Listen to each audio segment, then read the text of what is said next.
नमस्कार मु प्रिया आपण मानक स्वागत करुच्ची नीति प्रिया यूट्यूब चैनल कुकिंग सेक्शन को देखुं तो सांग मैंने केमती स्वादिष्ट और रुचिकर देखा जामर ये पास्ता पूरा देसी स्टाइल बनाई किसी भी इनग्रेडिएंट लगे नहीं जोटा कि आप कॉस्टली लगे कि सहज अवेलेबल हम नहीं।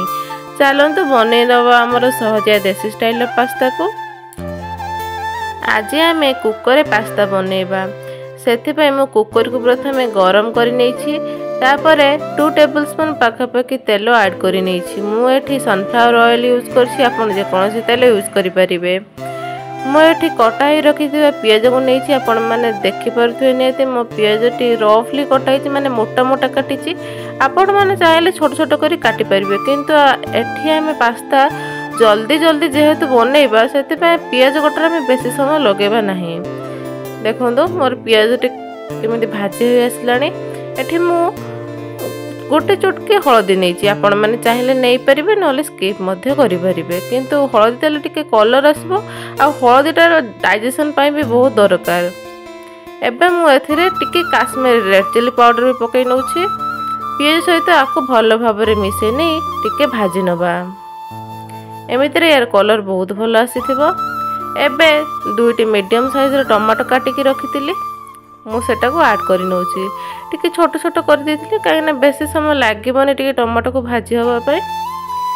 एबे टमाटो को लो टू मीडियम फ्लेम रे न रखी मीडियम टू हाई फ्लेम रे रखी भाजी नबा जहाँकि आम जल्दी जल्दी टमाटोटा सीझीज। टमाटो पका गला माने लुण पकेबा निहाती दरकार से जेकोसी भी रेसिपी हो आपन जितेबाला भी टमाटो पकेबे सेते बेले टिके लुण पकेदेवे कहीं टमाटो लुण ही परफेक्ट हम जल्दी सीझीज। देखो तो मुझे पास्ता मसला भावुथ आप यूज करी मो पाखे पास्ता मसला नाला से मु फ्राइड राइस मसला मो पाखे थिला मु नहीं जाइछि आपण एथिरे लंका गुंड जीरा गुंड धनिया गुंड मध्य पकई पारिबे।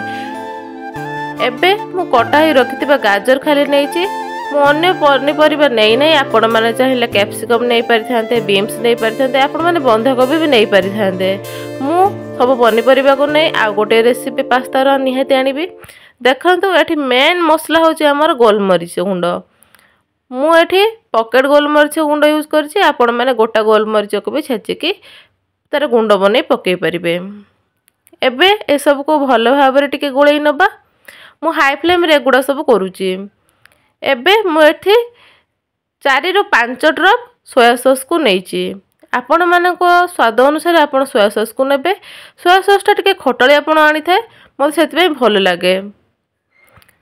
सोया सॉस पके सरला परे जमारू भी लेट करिवेनी सेमिति हाई फ्लेम रे हमर संगे संगे अदर पेस्ट जेमिति कि टिके चिली पेस्ट मु नैची बेसी नुहे हाफ टेबल स्पून पाखापाखि हम।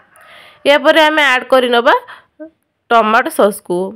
टमाटो सॉस नु तो मैं टमाटो केचप को यूज करछि आपण माने चाहिए टमाटो सॉस को मध्य यूज करि परिबे। एबे को भल भाव में मु गोळै नउछि हाई फ्लेम रे ही गोळौछि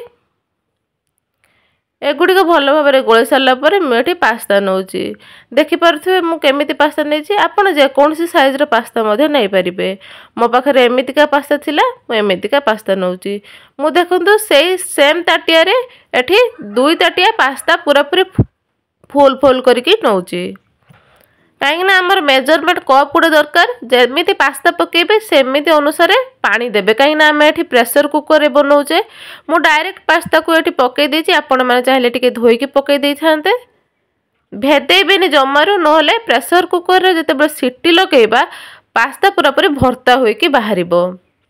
मु जेमिति कहूछि आपण माने ठीक सेमिति करंतु आपनको पास्ता पूरा पूरी परफेक्ट बनिकी रेडी होबो।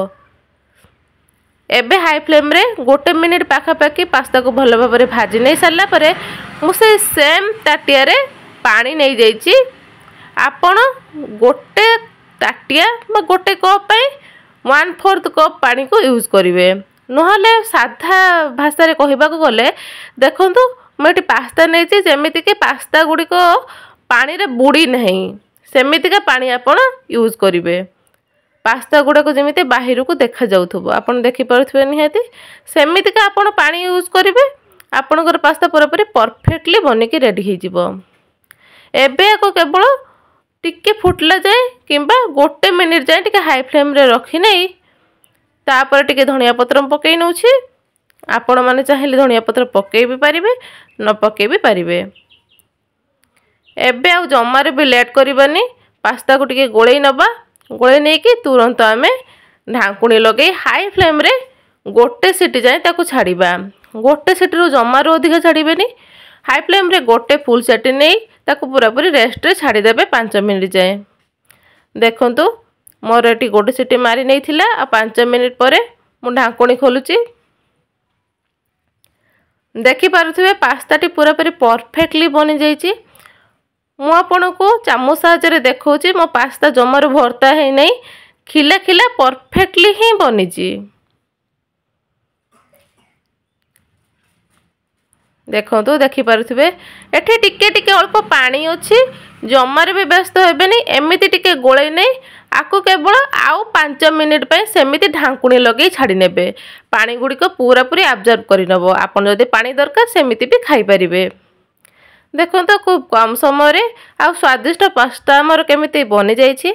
आपण मानको मो वीडियो जदि भल लागिथिबो लाइक शेयर सब्सक्राइब करिवे आ कमेंट माध्यम रे निहाती जणाइबे। पुणी देखा हबो गोटे नुआ वीडियो रे।